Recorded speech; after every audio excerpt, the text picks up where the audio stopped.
नमस्कार दोस्तों, मेरा नाम है मनीष भारती और आप देख रहे हैं संस्कृति आईएएस यूट्यूब चैनल।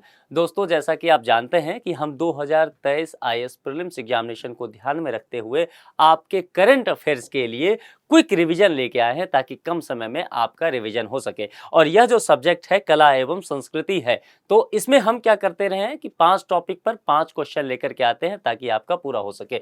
9 लेक्चर हम पहले ही ले चुके हैं और यह 10वां लेक्चर है। साथ ही बता दूं कि यह इस सेगमेंट का कला एवं संस्कृति खंड का आखिरी लेक्चर भी होगा। यानी कि अभी तक हम 45 प्रश्न पर बात कर चुके हैं, यानी कि 45 टॉपिक को देख चुके हैं। 5 टॉपिक इसमें देखेंगे, यानी कि 5 प्रश्न इसमें देखेंगे। और यह सेगमेंट जो होगा कुछ अलग तरह का होगा, क्योंकि आखिरी का हमारा ये लेक्चर है। इसमें जो है कुछ अवार्ड्स की बात करेंगे, स्पोर्ट्स की बात करेंगे। क्योंकि पिछले कुछ साल के अगर आप प्रीवियस ईयर का क्वेश्चन पेपर देखेंगे तो यूपीएससी स्पोर्ट्स तक पर क्वेश्चन पूछने से नहीं चूक रही है और अवार्ड्स पे भी क्वेश्चन पूछ रही है। तो इस चीज को देखते हुए कि कोई भी टॉपिक छूट ना जाए प्रीलिम्स में, ऐसा ना हो कि 1-2 प्रश्न ऐसा रहे जो आपके लिए ही निर्णायक साबित हो जाए। तो सभी सेगमेंट को ध्यान से हम देख लेंगे और फिर तैयारी में चलेंगे। चलिए, तो बिना समय गवाए हुए अपने इस आखिरी लेक्चर के पहले प्रश्न पे चलते हैं। और पहला प्रश्न है, गांधी मंडेला पुरस्कार के संदर्भ में निम्नलिखित कथनों पर विचार कीजिए। अब जैसा कि मैं बताता रहा हूं कि हम सिर्फ यहां पर रिवीजन नहीं कर रहे हैं, हम सिर्फ टॉपिक को कवर नहीं कर रहे हैं, बल्कि हम यह अप्रोच डेवलप कर रहे हैं मिलकर कि किस तरह से जब हम एग्जाम हॉल में होंगे, प्रश्न हमारे सामने होगा, दबाव काफी अधिक होगा, तो किस तरह से हम बिल्कुल कूल होकर के, बिल्कुल शांत होकर के अप्रोच कर सके प्रश्न का। तो जिस तरह से हमने पहले भी आपको बताया है कि सबसे पहले प्रश्न की डिमांड क्या है वह पढ़ना है और फिर सीधा कथन ना पढ़ के यहां आ जाना है कि आपसे कमांड क्या कहा गया है, सही है, गलत है, असत्य है, सत्य है, क्या कहा गया है। सबसे पहले पुछल्ले शब्दों को बहुत ध्यान से देख लीजिए, फिर जाइए यहां पर। तो चलिए, हमने यहां देख लिया कि जो भी गांधी मंडेला पुरस्कार से संबंधित बातें हैं, इसको लेकर के 2 कथन दिया गया है, उसमें से क्या सही है वहां पहुंचना है हमें। तो चलिए अब शुरू करते हैं। वर्ष 2022 में गांधी मंडेला पुरस्कार दलाई लामा को दिया गया था। अब जानते हैं दलाई लामा जो है बौद्ध धर्म के गुरु हैं, तिब्बत से आए हुए हैं। तो दलाई लामा को दिया गया था, यह आपको ढूंढ करके निकालना है। दूसरा कथन देखते हैं, गांधी मंडेला फाउंडेशन भारत सरकार द्वारा पंजीकृत ट्रस्ट और एक गैर लाभकारी संगठन है। एनजीओ टाइप की बात की जा रही है कि जो ऐसा संगठन जो एनजीओ वगैरह हो, जिसको लाभ कमाना जिसका उद्देश्य ना रहा हो। तो 2 कथन दिए गए हैं, इस दोनों ही कथन पर हम विचार करेंगे और वह कैसे हम करते हैं, तो उस टॉपिक को हम पढ़ लिया करते हैं। तो हमने इस टॉपिक पर चलते हैं। देखिए, गांधी मंडेला पुरस्कार से संबंधित कुछ बातें देखते हैं। वर्ष 2022 का गांधी मंडेला पुरस्कार 14वें दलाई लामा जो है इनको दिया गया। पुरस्कार गांधी मंडेला फाउंडेशन द्वारा जो है स्थापित होता है, उसी से द्वारा दिया जाता है। महात्मा गांधी और नेल्सन मंडेला कौन थे? दक्षिण अफ्रीका के राष्ट्रपति थे, जो गांधी जी के जैसे ही इनके पद चिन्ह पर चलते हुए सत्य अहिंसा के चीजों को लेकर के आगे ये बढ़ते हैं।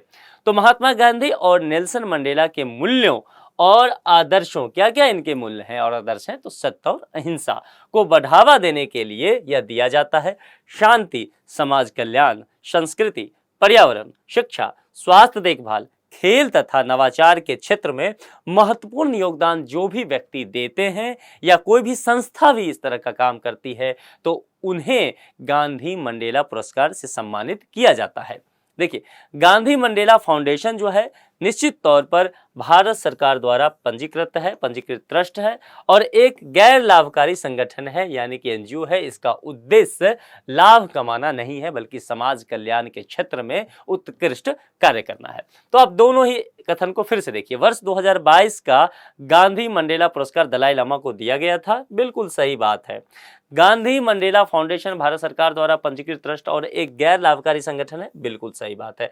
तो यहां पर देखना है कि दोनों ही कथन सही है। अब देखिए, दोनों ही कथन कहां सही है, तो विकल्प में देखेंगे तो सी में यह है, 1 और 2 दोनों ही सही है। तो इसका जवाब हो जाएगा सी। ठीक है, पहले प्रश्न को हमने देख लिया, पहले टॉपिक को। अब हम दूसरे प्रश्न की तरफ चलते हैं दूसरे टॉपिक के साथ। और यहां पर बात किया गया है थॉमस कप की।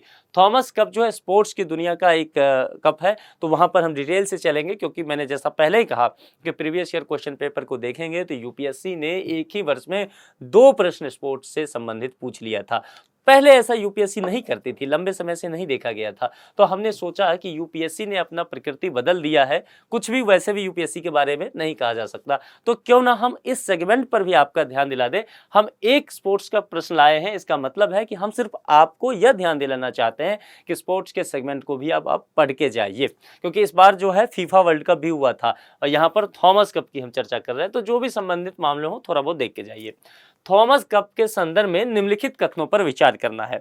यह अंतर्राष्ट्रीय फुटबॉल प्रतियोगिता है, ध्यान रखना है, एक तो अंतर्राष्ट्रीय स्तर का और दूसरा यह फुटबॉल प्रतियोगिता है, इस पर बात की जा रही है। असत्य कथन को आपको देखना है, ध्यान रखना है, यानी कि कौन सा गलत होगा वही सही जवाब होगा।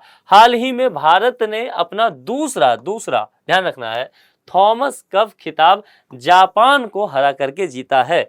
तो अब सबसे पहले जैसा कि हम करते हैं टॉपिक पे चलते हैं, थॉमस कप के बारे में जान लीजिए। सबसे पहली बात, यह फुटबॉल से संबंधित नहीं है, बैडमिंटन से संबंधित है। हाँ, ये सही बात है कि अंतर्राष्ट्रीय स्तर का खेल है, यह प्रतियोगिता है, लेकिन बैडमिंटन से संबंधित।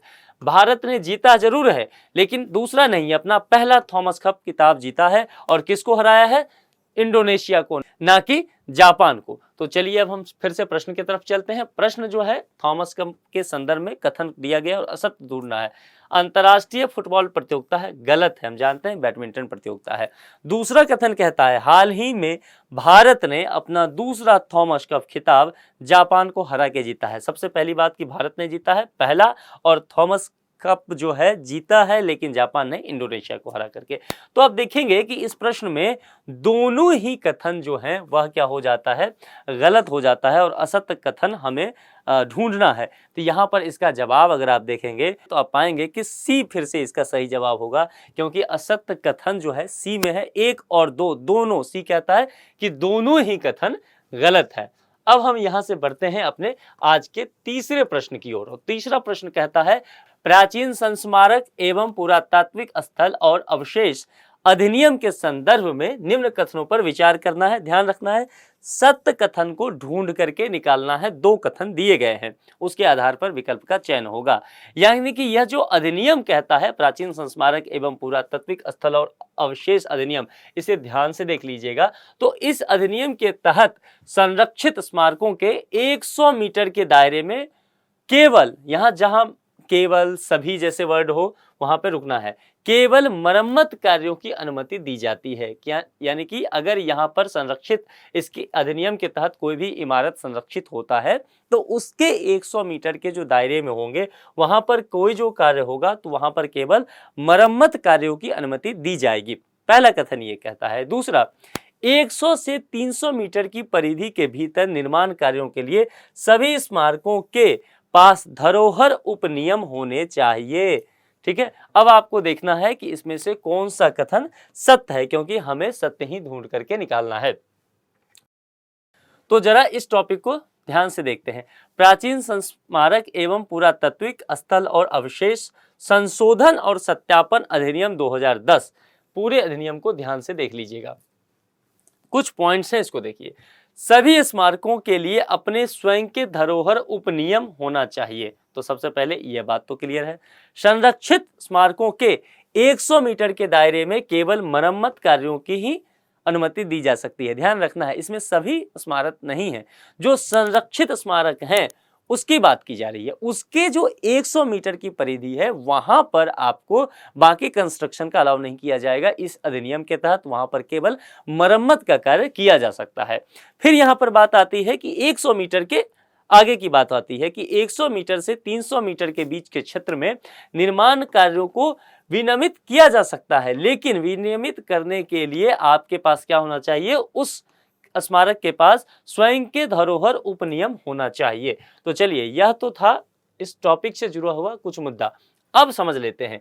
तो इस अधिनियम के तहत हमें सत्य कथन को ढूंढना है। कथन दोनों ये हैं। तो इस अधिनियम के तहत संरक्षित स्मारकों के 100 मीटर के दायरे में केवल मरम्मत कार्यों की अनुमति दी जाती है। यह बात हमने की है, तो बिल्कुल सही बात हमने यह पाया है। दूसरा कथन देखिए, 100 से 300 मीटर की परिधि के भीतर निर्माण कार्यों के लिए सभी स्मारकों के पास धरोहर उपनियम होना चाहिए। यह इस अधिनियम के तहत क्या कहा गया है? तो हम पाते हैं कि बिल्कुल यह सही जवाब है, यह अधिनियम इसका प्रावधान करता है। तो दोनों ही कथन जो हैं सही हो जाएंगे। और इस स्थिति में यदि हम विकल्प पे नजर डालते हैं तो हम पाएंगे कि ए कहता है कि केवल एक सही होगा, इसलिए ए गलत हो जाएगा। बी केवल 2 की पैरोकारी करता है, इसलिए बी भी गलत हो जाएगा। डी कहता है कि हम मानते हैं कि यह दोनों ही गलत है, यानी कि ना तो एक सही है और ना 2 सही है, तो डी भी गलत है। और सी कहता है नहीं नहीं, आप बिल्कुल सही बात कह रहे हैं कि एक भी सही है और दूसरा भी सही है, दोनों कथन, तो हम सी को भी सही मान के चलेंगे। तो 3 प्रश्न हमने देख लिया 3 डिफरेंट टॉपिक से। अब हम आज के चौथे टॉपिक की ओर बढ़ते हैं, चौथे प्रश्न के साथ।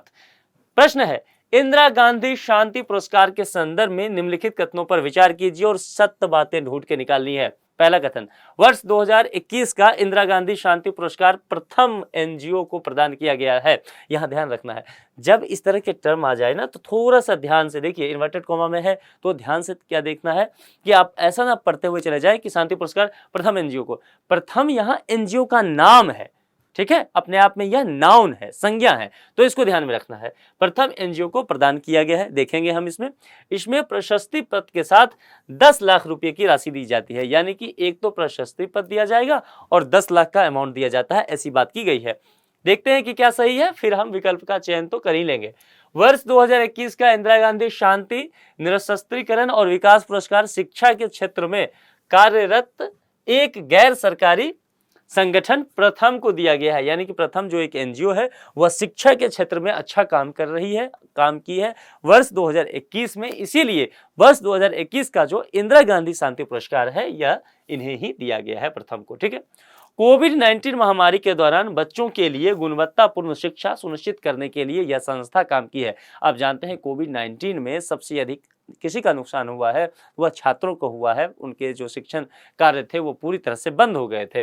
तो उस दौरान ये बच्चों को क्वालिटी एजुकेशन देने में कामयाब रही है यह संस्था। पूर्व प्रधानमंत्री इंदिरा गांधी की स्मृति में यह स्थापित किया गया है। जैसा कि आप नाम से ही समझ पा रहे होंगे, प्रशस्ति पत्र तो दिया जाता है लेकिन उसके साथ 25 लाख की रकम दी जाती है, 10 लाख नहीं 25 लाख। इंदिरा गांधी मेमोरियल ट्रस्ट व्यक्तियों या संगठनों को प्रतिवर्ष प्रदान करता है। अब यह जो है इंदिरा गांधी शांति पुरस्कार की बात जो की गई है वह कौन देता है संस्था?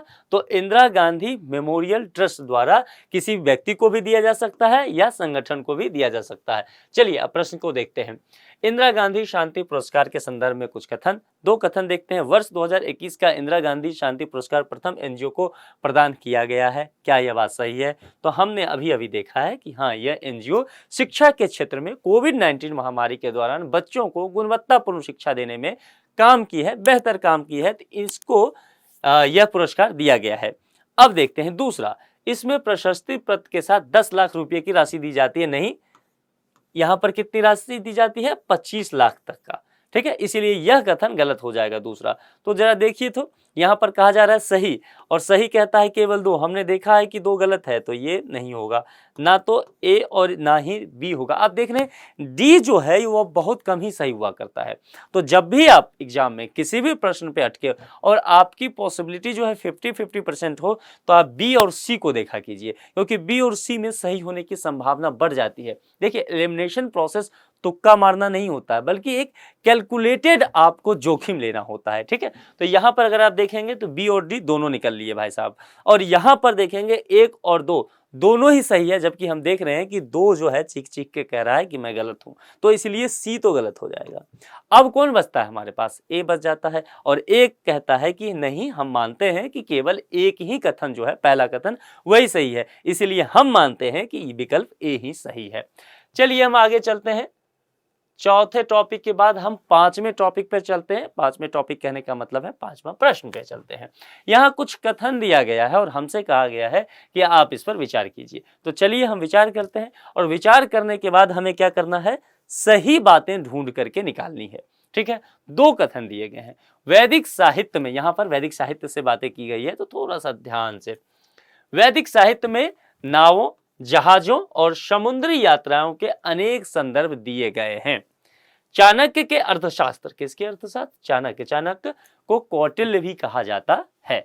चाणक्य के अर्थशास्त्र में नवाध्यक्ष नामक अधिकारी के अधीन जलमार्ग विभाग का विवरण मिलता है। अब देखते हैं कि इस दोनों में से कौन सा कथन सही होगा, वही हमारा जवाब होगा। कथन देख लीजिए, वैदिक साहित्य में नावों, जहाजों और समुद्री यात्राओं के अनेक संदर्भ मिलते हैं। ऋग्वेद की जब बात करेंगे तो ऋग्वेद में व्यापारियों द्वारा व्यापार और धन अर्जन हेतु जहाजों को महासागरों के पार विदेशों में ले जाने की चर्चा भी मिलती है। कहां पर? ऋग्वेद में। यदि आगे चलें देखें तो पुराणों में भी समुद्री यात्राओं के कई कहानी हमें पढ़ने को मिल जाता है।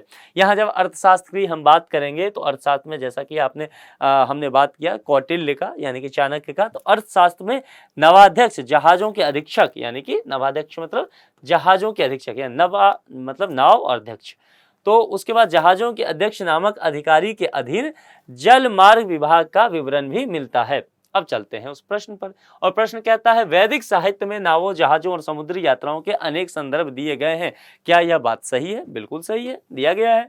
चाणक्य के अर्थशास्त्र में नवाध्यक्ष नामक अधिकारी के अधीन जल मार्ग विभाग का विवरण मिलता है, क्या यह कथन सही है? अभी अभी हमने देखा कि यह भी सही है, तो दोनों ही कथन यहां से हम सही पाते हैं। इस स्थिति में जरा अब हम यहां पर चलते हैं, विकल्पों को बहुत गौर से देखते हैं।